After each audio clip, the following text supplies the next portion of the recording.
उनसे भी बात करते हैं और समझने की कोशिश करते हैं कि इस वक्त क्या व्यू बना रहे हैं वो। मॉर्निंग निकुंज। निकुंज, बिजनेस अपडेट्स तो बहुत शानदार आ रहे हैं इंडिया के लिए। चीज़ें तो आप जैसे आप इंडिकेट भी कर रहे हैं, धीरे धीरे चेंज होती आ रही है। अब तो एफआईज बाइंग भी कर रहे हैं, कैश में, कल कैश में, इंडेक्स में, स्टॉक्स में, सब में बाइंग थी, फ्यूचर में भी, कैश में भी। नहीं देखिए जी, ये बिकॉज एफआई बाइंग कर रहे हैं नहीं, ये अकेला ट्रिगर नहीं है, ओपिनियन नहीं बनानी चाहिए। आपको ये समझना है कि मार्केट क्यों चला है।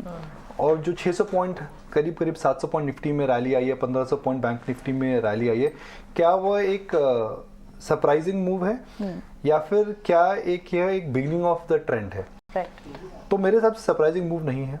मुझे सरप्राइजिंग मूव इसलिए नहीं लग रहा है बिकॉज मार्केट फरवरी मार्च के अंदर ज़्यादा गिर चुका था जितनी गुंजाइश नहीं थी। कई कारण थे, प्रमुख कारण मेरे हिसाब से ग्लोबल है इस समय, एफआई की सेलिंग थी और ग्लोबल बैंक्स में जो हो रहा था, ये सब मिला करके हमने देखा कि मार्केट के अंदर जो नरमी का रुख था वह थोड़ा एक्सटेंड हो गया।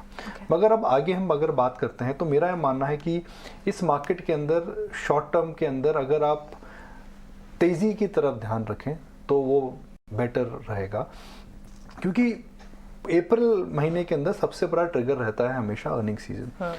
अर्निंग सीजन को लेकर के जो बिग पिक्चर ये है कि भाई बैंक्स के नंबर्स अच्छे आएंगे।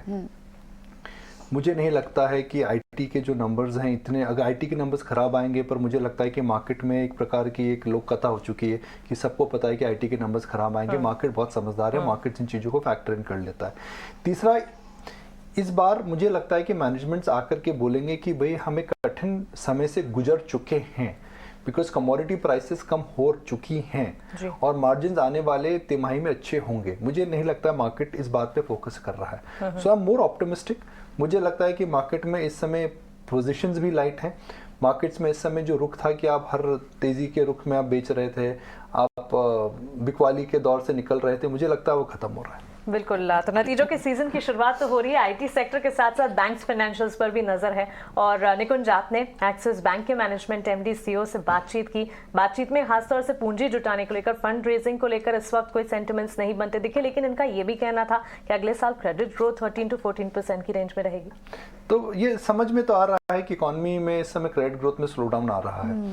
तो बैंक्स का जो पीक प्रॉफिट है मुझे लगता है दैट्स बिहाइंड अस। बैंक्स का जो पीक प्रॉफिट आता है जब डिमांड बहुत ज़्यादा होती है या फिर आपको निम्स बहुत ज़्यादा मिलते हैं। निम्स आपको जब ज़्यादा मिलते हैं जब आप इंटरेस्ट रेट की साइकिल की बिगिनिंग में रहते हैं, तो आपको जो डिपॉजिट रहता है वो हमेशा लो कॉस्ट पे रहता है। आप जो लेंडिंग करते हैं हाई कॉस्ट पे करते हैं, तो आपको जो स्प्रेड बोलता है, जिसे हम निम्स बोलते हैं, वो ज़्यादा हो जाते हैं। तो इसकी वजह से बैंक्स के जो नतीजे आए थे, मुझे लगता है कि आने वाले साल के अंदर उनके अंदर इतनी ज़्यादा हम तेजी नहीं देख सकते हैं।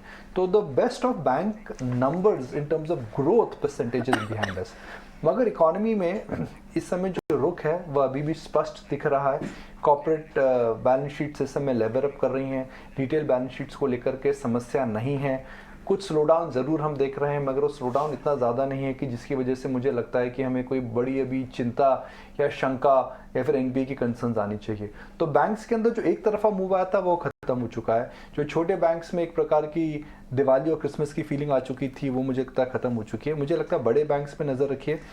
अगर इंटरेस्ट रेट्स यहाँ पर पीक हो जाएंगी तो मुझे लगता है कि एनबीएफसीज भी वापस आ जाएंगे। बिल्कुल निकुंज, ये एक्सक्लूसिव इंटरैक्शन जो है 9:40 पर हमने हमारे व्यूवर्स के लिए तो स्लेट किया ही है, लेकिन इसकी एक झलक, क्योंकि एमडी और सीईओ अमिताभ चौधरी के साथ निकुंज ने एक्सक्लूसिव बातचीत की है सीईओ एट वर्क में, वो आप देख लीजिए।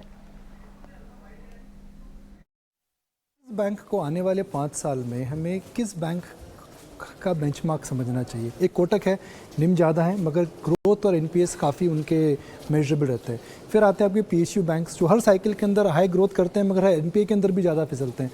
तो एक्सिस बैंक आने वाले 3 साल में किस दिशा की तरफ जाएगा? नहीं, हम तो नंबर 1 और नंबर 2 की दिशा में जा रहे हैं। जो भी आपको लगता है नंबर 1 नंबर 2 है, देखिए आज की तारीख में 4-5 बैंक बड़े अच्छे बैंक माने जाते हैं। आप पब्लिक सेक्टर में देखें तो एसबीआई, तो एचडीएफसी, आईसीआईसीआई, कोटक, हम सबको बहुत रिगार्ड करते हैं। सब में ऐसी ऐसी खामियां, अब खूबियां हैं जो इसके बारे में हमें सोचना चाहिए, सीखना चाहिए। और मैं ये नहीं कहूँगा कि एक इंस्टीट्यूशन बेस्ट है, ऑब्वियसली एक सबसे बड़ा इंस्टीट्यूशन है, उसके बाद नंबर 2 नंबर 3 है। सब में जो अच्छाई है आप उसको पिकअप करो और देखो कि आप उनको उसमें कैसे बीट कर पाते हो। तो हमारी कोशिश ये रहेगी।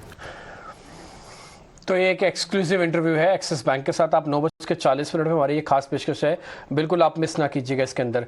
और इस बीच SBI और एक्सिस बैंक दोनों के मैनेजमेंट के साथ इंटरव्यू पिछले 15 दिनों में हो चुके हैं।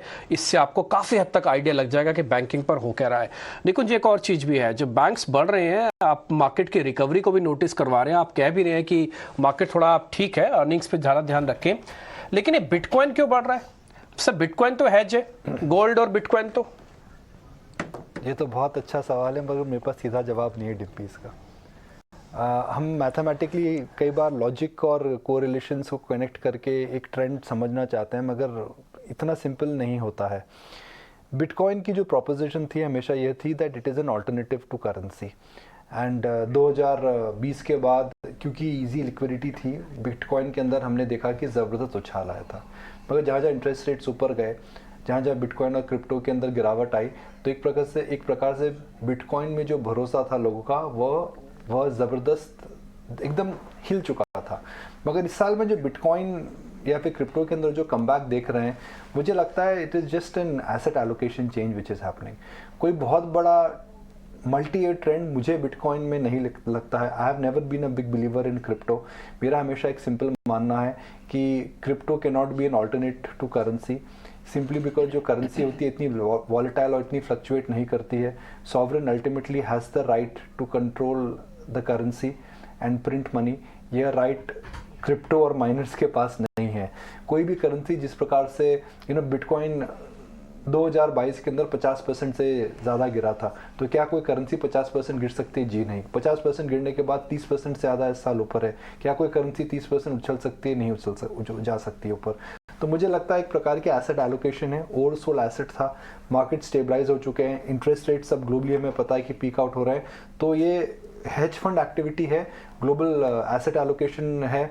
उससे ज़्यादा मुझे तो नहीं लगता है कि ऐसा कोई बहुत ब्रेक थ्रू मूवमेंट है क्रिप्टो या बिटकॉइन के लिए। ऑलराइट निकुंज, शुक्रिया। लेकिन हमें ये जरूर याद रहेगा, आपने कई हफ्ते पहले भी इंडिकेट किया था कि best of the NIMs are behind us, तो बैंक्स के फाइनेंशियल स्पेस के रिजल्ट्स पर जरूर ध्यान रखें, लेकिन NBFCs can be a good trigger, और IT के स्टॉक्स शायद उनके रिजल्ट्स इतनी डिसअपॉइंटमेंट ना बाजार को दें। ठीक है, चलिए।